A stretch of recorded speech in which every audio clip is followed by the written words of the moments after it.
Hello, welcome to the programme. I'm Adrian Finnegan. The Democratic Republic of Congo is facing one of the world's largest displacement and humanitarian crises.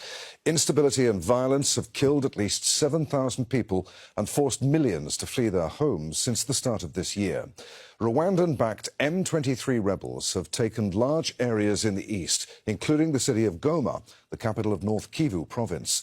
And there are fears the tense and fragile security situation could worsen after former President Joseph Kabila returned from exile. Kabila says he returned to DRC to, quote, participate in peace efforts. But President Felix Tshisekedi's government accuses him of backing M23. So, before we get to our guests, let's just remind ourselves of who Joseph Kabila is. Kabila led the DRC from 2001 to 2019, taking office at the age of 29. He became president after his father, the former president, Laurent Kabila, was assassinated. Joseph Kabila extended his mandate by delaying elections for 2 years after his term ended in 2017. He wanted to hold a referendum to allow himself a third term. In 2018, Kabila formed a power-sharing deal with the current DRC president, Felix Tshisekedi, but the president accused him of blocking reforms. Joseph Kabila left the country in 2023 for exile in South Africa and other countries. Well, as we mentioned, Kabila has now returned to the DRC, saying it's where he's needed the most because of the fighting there.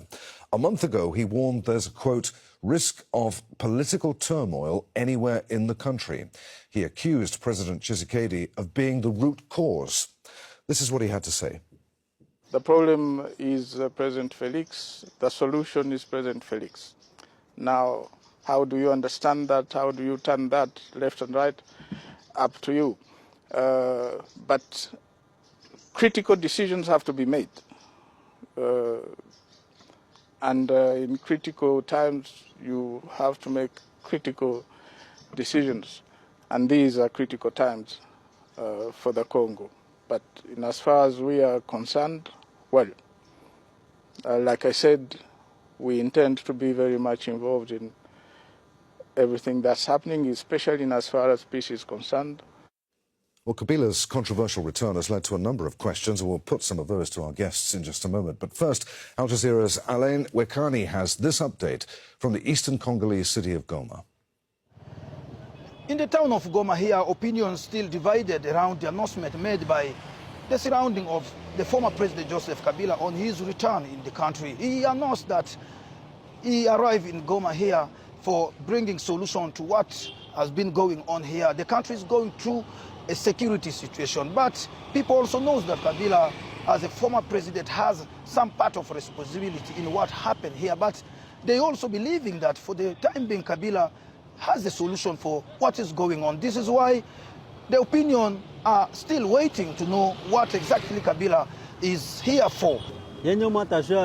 We can't know exactly if Kabila will be able to bring a solution to what is going on for now, but we need to hear him first on his real motivation. For sure, he can do something. First of all, Kabila is a former president, and in his time, he worked very hard for peace in this country. Remember, he united the country and people during the transition period with 4 different vice presidents. I believe that the presence of Joseph Kabila will bring more good solutions for the country because Kabila is a man of peace. In the political environment, this arrival announcement has also raised a debate, and many people are right now, and other analysts are believing that this can worsen the situation and also can put Joseph Kabila people in danger in Kinshasa, because right now, for example, the political party of Joseph Kabila has been suspended by the Minister of Justice, and also different of other properties of the former president is under the threat in Kinshasa. And then people are questioning whether this will not be another level of escalation right now in the country. But others are still believing that this can be also a beginning of a solution to this ongoing situation in the country. Alain Wekani, Al Jazeera, Goma, for Inside Story. Let's bring in our guests. From Accra, we're joined by Fidel Amache Awosu.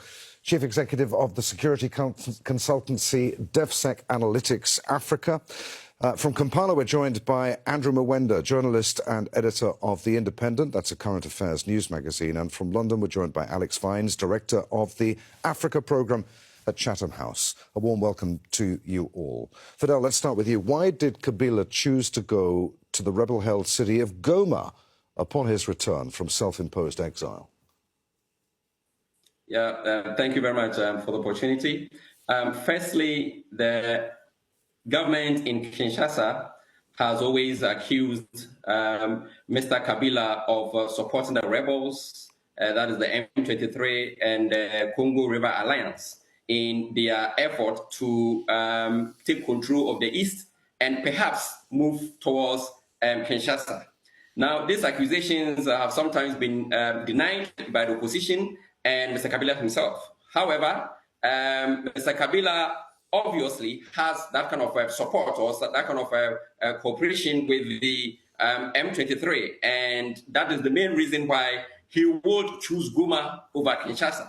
In recent days, security forces or military intelligence have searched his residence in Kinshasa and other places that he have, other properties he has in the capital. So Kinshasa was obviously not a place to go, and therefore London or trying to get to the country by going through Goma was the only way that was convenient for his return from the self-imposed exile he had embarked on in South Africa. Andrew, what do you make of that? He's been accused of supporting the rebels in the east of the country. What are his links to those rebels and to Rwanda, which has been accused of supporting them?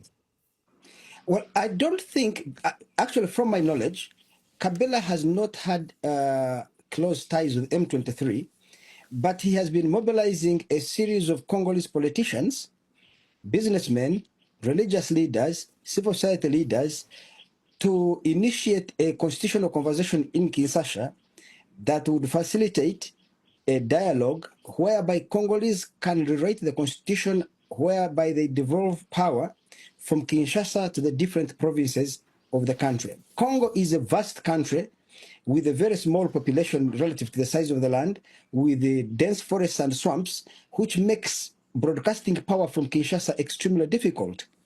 And one of the reasons why it has been almost impossible for the Congolese state to stabilize the East is because Kinshasa is about 2,000 kilometers away from Goma and the other eastern regions. And therefore, it's difficult, given that they don't have roads or rail links to the East, for Kinshasa to exercise effective control over the eastern territories. Now, from my knowledge, Kabila has been consulting with the leaders in the East African region, in the Southern African region, and also consulting different players inside DRC in order to facilitate this constitutional debate in DRC that can actually lead to the improvement of governance in the country and building of a more effective state. Alex, what do you make of all of this? How destabilizing is Kabila's presence in the east of the country right now?